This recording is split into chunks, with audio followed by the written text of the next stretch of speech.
Toute sa vie, il va dessiner, représenter ces espaces urbains très populeux. Il grandit dans une pauvreté assez conséquente. Il commence à dessiner pour la publicité et il prend différents contrats en tant que freelance avant de commencer à faire des bandes dessinées et il intègre un des tout premiers comic books qui s'appelle WoW, avec lequel il travaille avec Jerry Iger. Ce comics fait 1 ou 2 issues avant de péricliter et il entame une nouvelle activité avec le même Jerry Iger en 1939. À 1936, ouais. Pardon.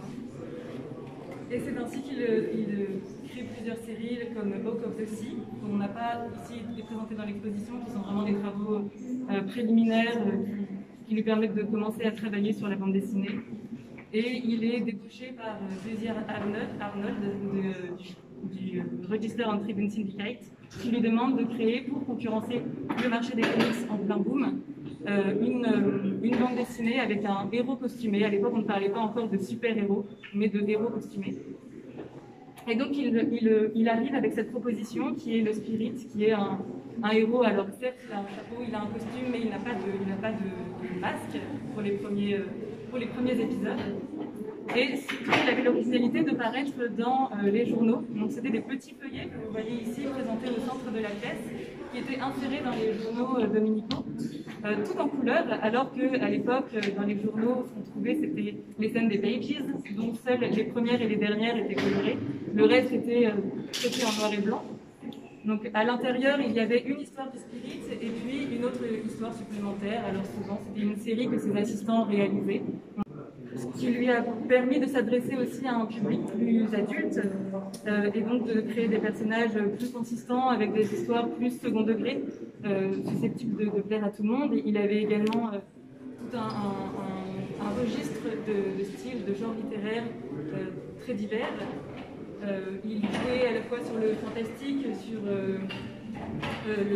la romance, sur le polar évidemment, parce que c'est vraiment de cette esthétique-là qu'est né le Spirit, une esthétique assez noire, le polar des années 30-40, comme on pouvait trouver au cinéma et dans les scènes des pages dont je parlais à l'instant.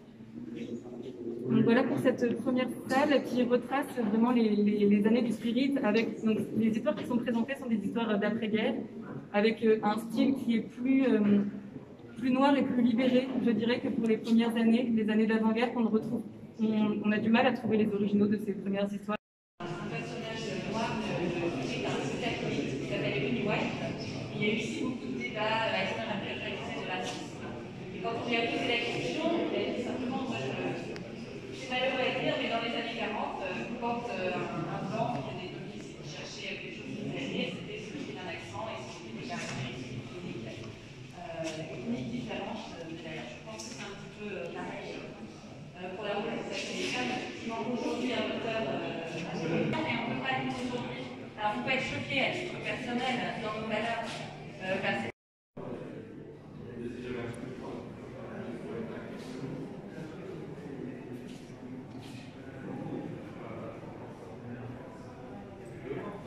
à New York qui va être vu, comment dire, la vision de New York par externe fonctionne un petit peu en entonnoir.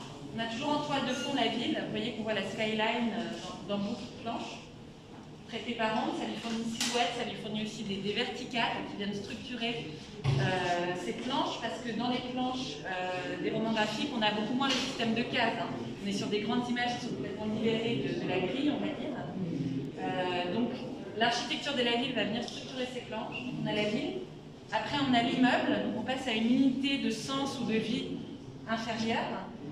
Au centre de la Contractless God, on a cet immeuble imaginaire, ce tenement, cet immeuble pour immigrés du Bronx situé Droopsy Avenue, qui est là aussi une avenue imaginaire qu'Eisner invente, et on suit les histoires des gens qui vont se succéder dans cet immeuble. Donc une unité de sens plus petite, et enfin la dernière unité de sens, ce sont les gens, et auxquels il va consacrer à chaque fois une histoire ou une historienne.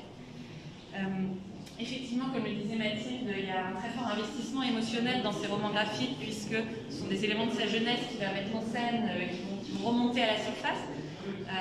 L'homme a 60 ans passés, donc effectivement c'est un regard, une forme de nostalgie. On retrouve aussi des éléments de judéité d'Eisner liés à son enfance qui vont ressurgir dans ses romans graphiques, mais assez peu finalement par le prisme de la religion, mais plutôt par le prisme des souvenirs d'enfance. Eisner lui-même était peu pratiquant, et donc sont plutôt des résurgences qui vont refaire surface dans ses romans graphiques. Tiens, moi je vais